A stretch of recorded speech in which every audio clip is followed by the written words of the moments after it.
Yeah, it's a nice big fun. Oh, man. Are we going to have some fun tonight? Because I'm not interested in being here if we're not going to have fun. The first thing we're going to do is we're going to have a moment of silence and gratitude for our sobriety. Because think about it. Some of us might have some legal problems, some financial problems. Certainly a lot of us got family problems. But we got a chance because we're clean and sober today. We're in the solution today.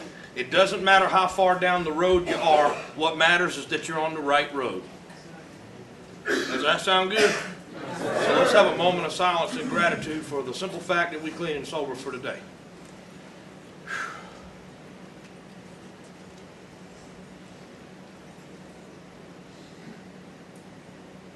Serenity prayer. God, grant us the serenity to accept the things we cannot change, the courage to change the things we can, and the wisdom to know the difference. Amen. Would all the methamphetamine addicts please refrain from applauding? Why do all the meth addicts like lump together back there? They just clap and shit. Really crazy. Let's get through this. My name is Steve and I'm a recovered crack addict. Hey, and tonight we're just going to talk a little bit about step 4. Just out of curiosity, how many people in this room are somewhere between steps 1 and 4? Raise your hand. A ton of people. Okay. So it's important that we talk about this. And I'm just going to say a lot of stuff, and if you're here to take notes, I'll let you know what's important, because I'm going to say a lot of shit that's not important. But some things are very important, and here's something very important. The power of the 12 steps are in the sequence. The power is in the sequence. Each step properly taken delivers you to the next. Each step properly taken causes the next step. So if you find somebody that's stuck on their 4th step, do you know someone, or maybe has it happened to you, where you get on the 4th step but you can't quite finish it? I mean, you just can't make yourself finish it. People are saying, when are you planning on finishing that? You got the best of intentions. Yes, I'm going to finish it, but you can't quite get it done. You know what I'm talking about? That is not a 4th step problem. That is a 3rd step problem. You're probably going to find out it's a 1st step problem.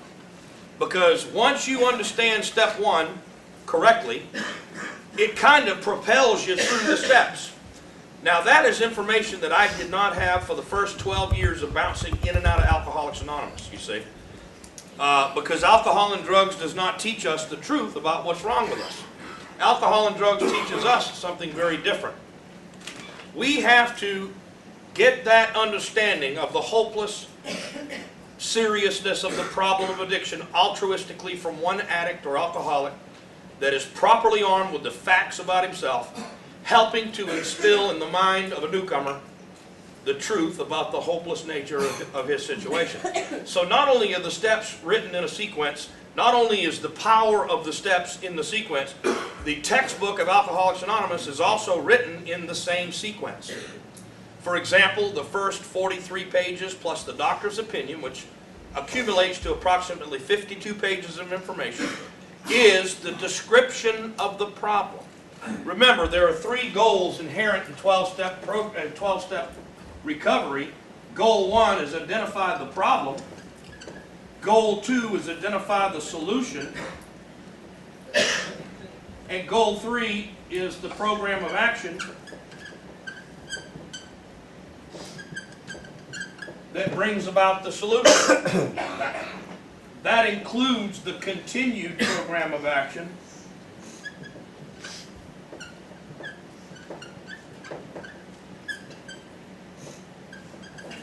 that grows and sustains the solution. So if the power is in the sequence, if the big book is written in a sequence, what we have an opportunity to do tonight is follow the sequence of information that's given to us in the textbook of Alcoholics Anonymous. And the beginning, or I should say, the beginning of that sequence is identification or information about the problem. Now, the good information that we get about the problem of addiction, because I don't know about you, I thought I had an alcohol and drug problem. There I was in a maximum security penitentiary, and I had an epiphany. Has anybody ever had this epiphany? I'm sitting there, and they hadn't classified me yet, so I didn't know what year I was leaving. And I was not doing very well, and it was like 4 o'clock in the morning. And I realized it could quite possibly be maybe 10 or 15 years before I got to see my kids, if ever again. And it hit me. Man, I'm in here because I got an alcohol and drug problem. Has anybody ever come to that conclusion all on your own? Yes. Oh, holy, are you recording this?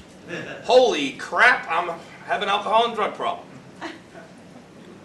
Well, if you got an alcohol and drug problem, the solution's simple, just don't do them anymore. How many of y'all have tried the Just Don't Do Them Anymore program? And how'd that work out for you? Not good. We're here. Man, I really gave the Just Don't Do It a real... Can you edit this stuff out? I gave the Just Don't Do It... You know what? I don't care who watches this. If they're offended by my cussing, let me say in the most spiritual way that I can.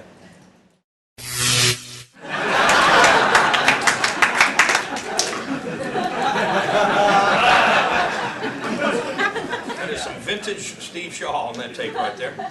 So anyway, I thought I had an alcohol and drug problem. When I got to this program and met somebody that was properly armed with the facts about himself, this is what he said.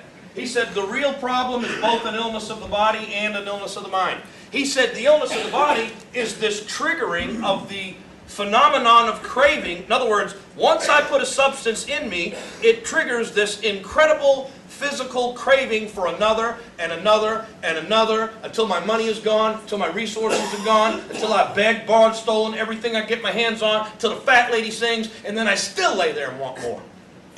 How many of y'all can identify with that? All the hands. So, and that happens every time for me. Every time, and it doesn't matter. I've tried a variety of different methods and substances. Well, maybe if I just smoke marijuana, it'll be wonderful, and I won't do crack. Except I'd smoke marijuana, and I'd say, geez, I'm very thirsty. I think I'll drink at least one beer. Beer's not a problem.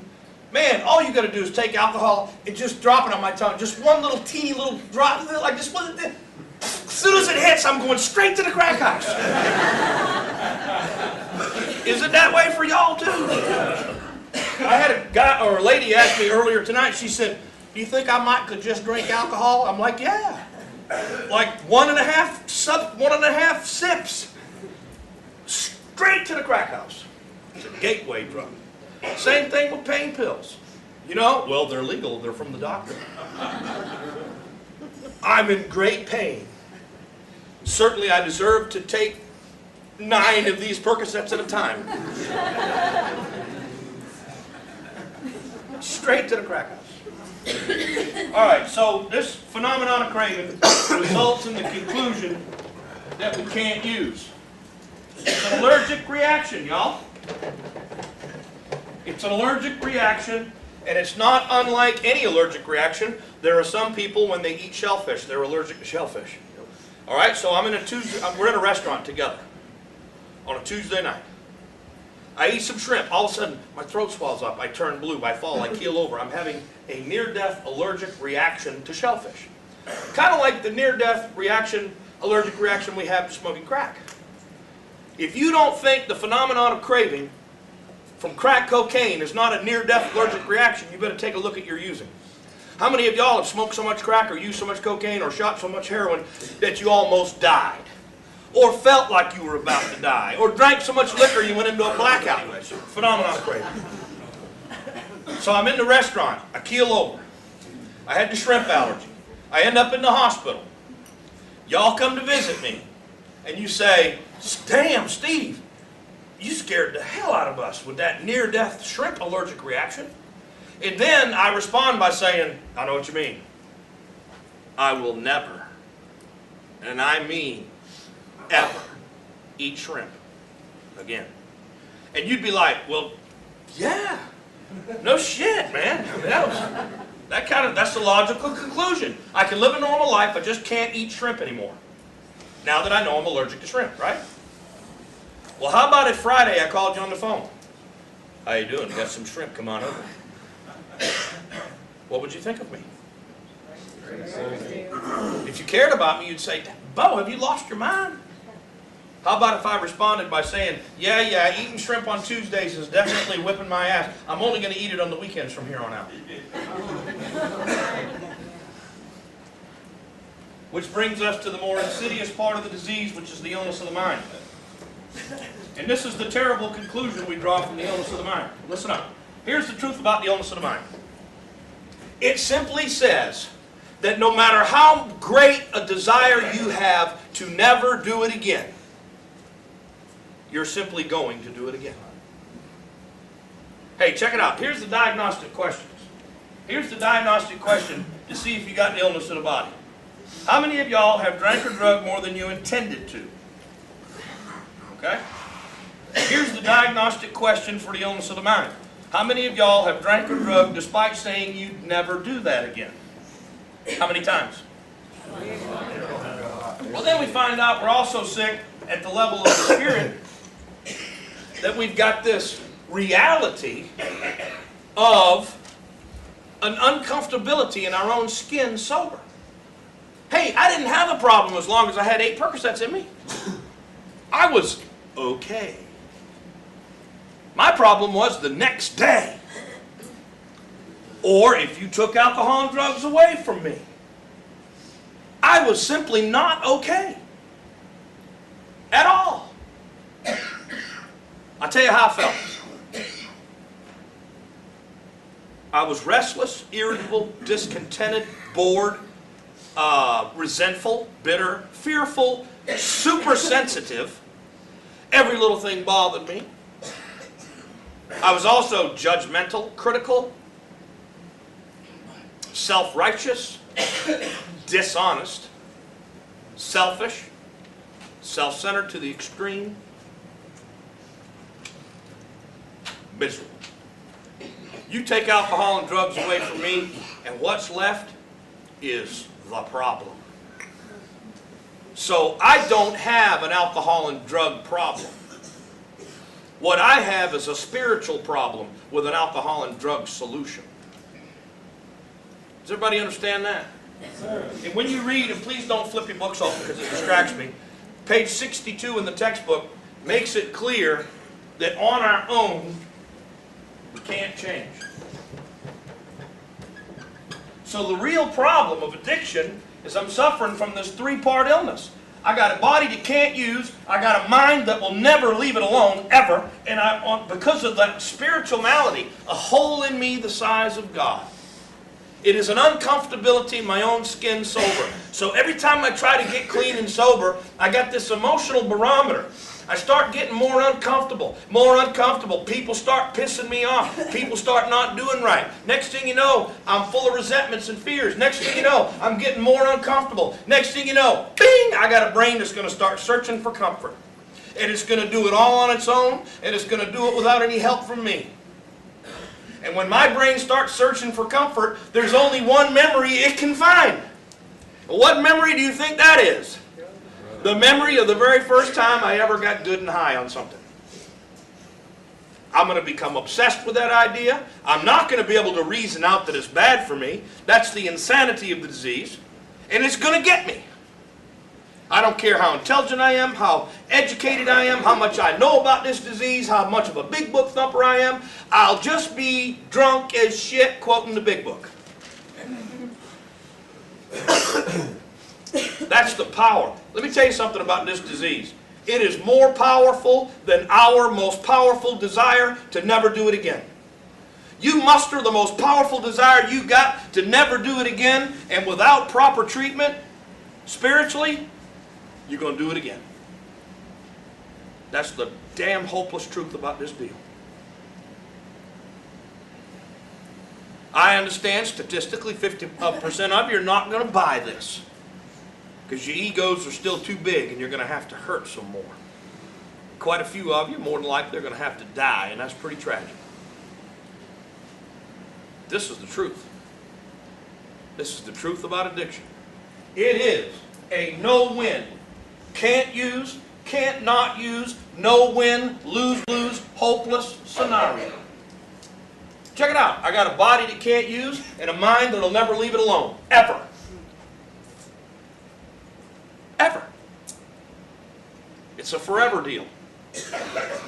Okay, so you can sum all this up in 3 words. It's the real problem. Lack of power, right? Check this out. I have a lack of power problem. I lack the power to stop once I've started. But more importantly, I lack the power to keep away from the first one. This is why I keep getting drunk when I say I'm never going to do that again. Because of the obsession of the mind. I've got this incredible mental obsession that prevents proper functioning of the willpower. I simply have lost the power of choice. I'm simply going to get drunk no matter how many meetings I attend, no matter how many times I beg for help, no matter how many freaking psychiatrists I see. The day's coming when I'm just going to get drunk. Typically right around about 89 days. That's when it typically happens. All right, so the real problem, lack of power. The solution.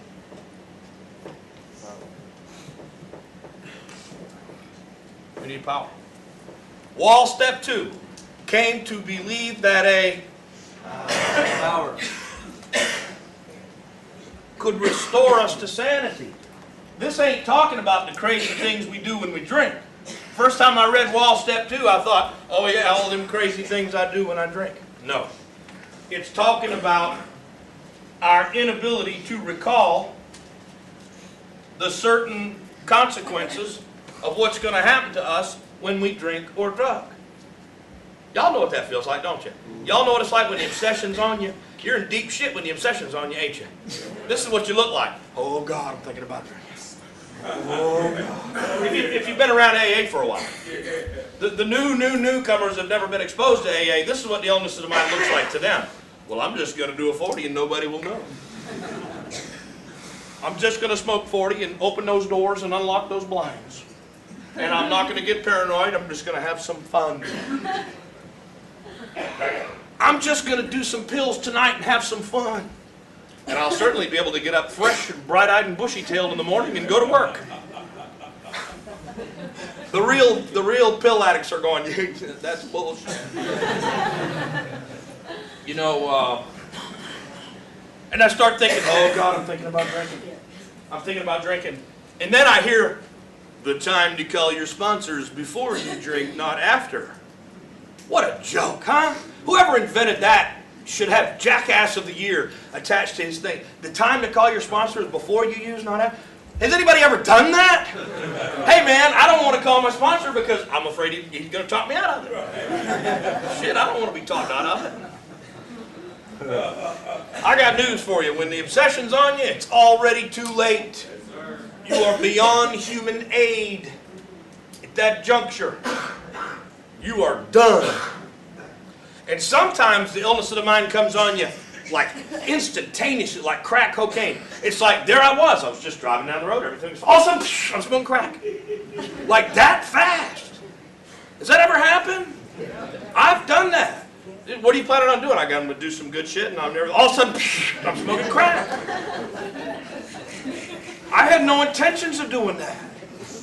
You know? And then I might as well drive backwards because I'm spending more time looking in my rearview mirror than I am looking forwards anyway. I'm convinced that everybody that has a rear end collision, they're smoking crack because they were looking out the damn rearview mirror. And every car is a cop car. I don't care how. I was being chased by the IBI, the Imaginary Bureau of Investigations. All right, so I got a lack of power problem. The solution is I need power. Once I understand that the real problem is not that I need a psychiatrist, it's not that I'm maladjusted to life, it's not that my father kicked the shit out of me when I was 6, it's that I'm suffering from an illness of the body, an illness of the mind, and a spiritual malady.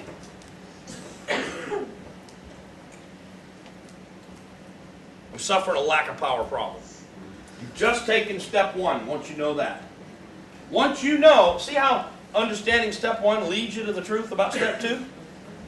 What we need is power. Once you know that, you've just taken step two.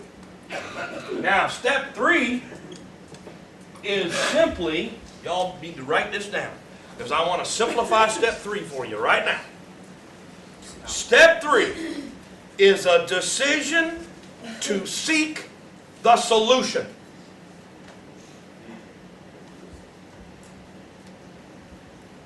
Step three is nothing more than a decision to seek the solution.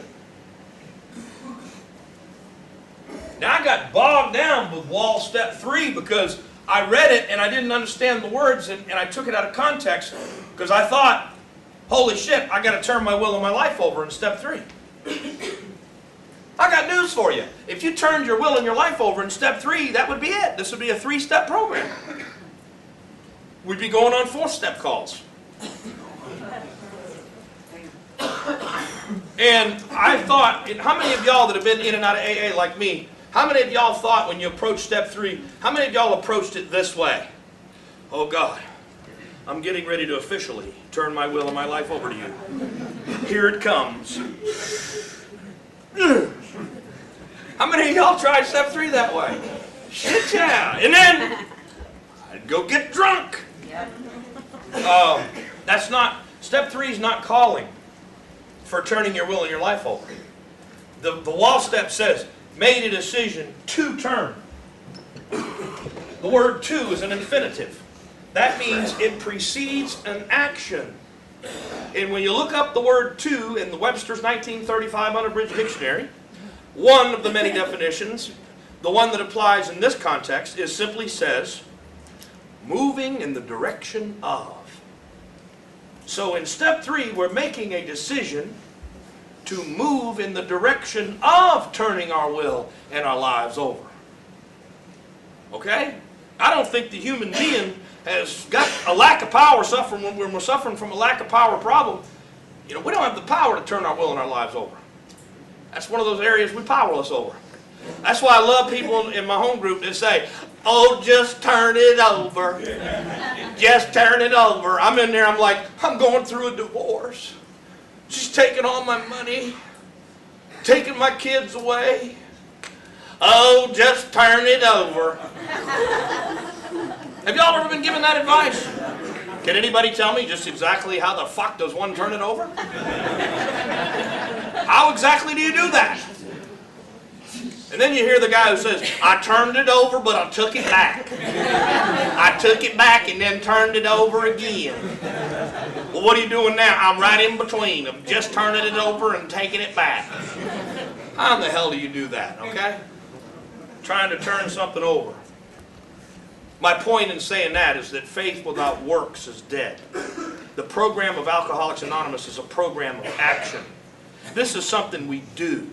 When you follow the directions that are outlined in the 12 steps, the end result is that your will and your life becomes transformed to being God-centered instead of self-centered.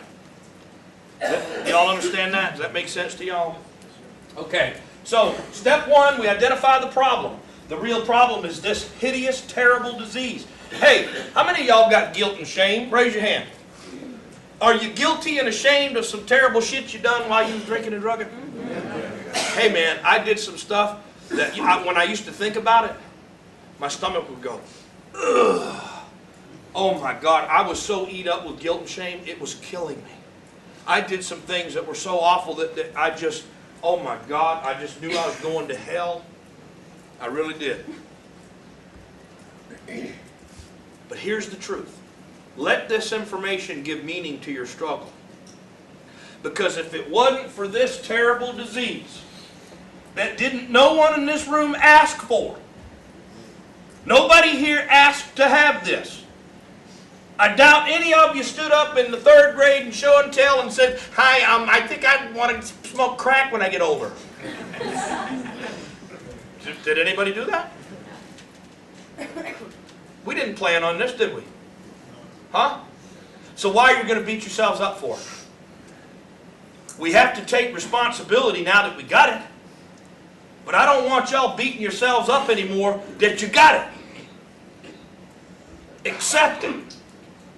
And then get on into the solution. Hey, thank God there is a solution. We could be living in the 20s where they were giving you shock treatment and belladonna treatment. Shit like that. Hey, some of us would have liked the belladonna treatment. I'm like, I wish I'd have gone to treatment in the 20s.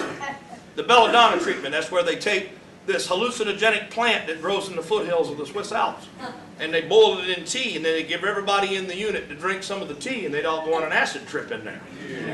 Can you imagine everybody on the Owl's Nest saying, all right, it's belladonna night, y'all. There'd be 800 alumni here. There would be standing room only in here on belladonna treatment night. They're like, hey, let me get some of that, and I want to get spiritual. Good Lord. So, we got this disease. Listen carefully to me. Y'all wouldn't have never done that stuff if it wasn't for the hopeless disease you were suffering from. Each person in this room was trying to live a normal life with a hopeless reality behind it. It's time to stop beating yourself up. Take responsibility for the fact that we got it, and let's get on into the solution now that we got one. Because I promise you, if you got this,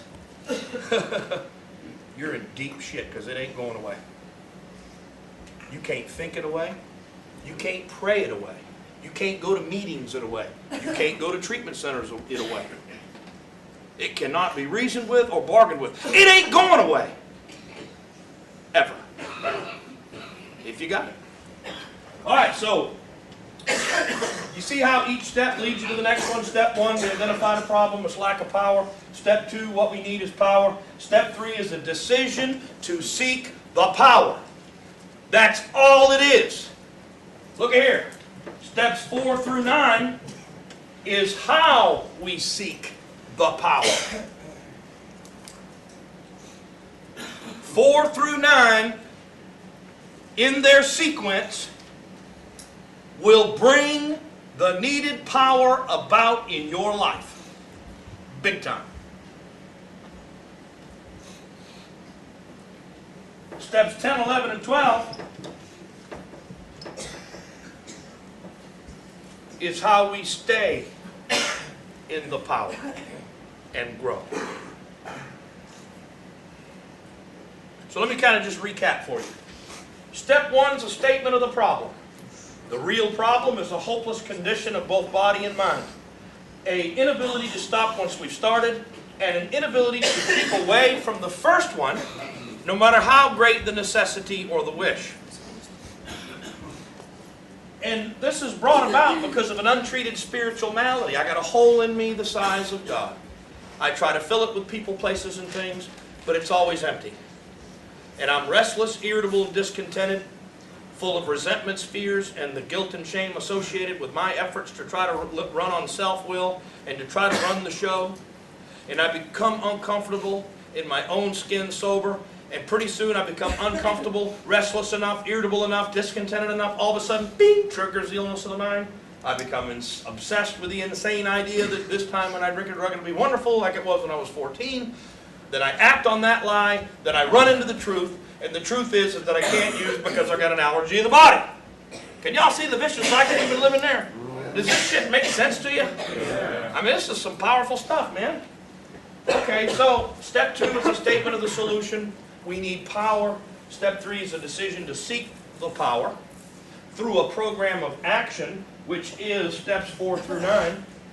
That's what brings the solution about. And then 10, 11, and 12 is how we sustain and grow the solution. Is everybody with me so far? This is just a quick overview of what y'all are about to do, what y'all are about to implement here at the Owl's Nest. This is Big Book Recovery.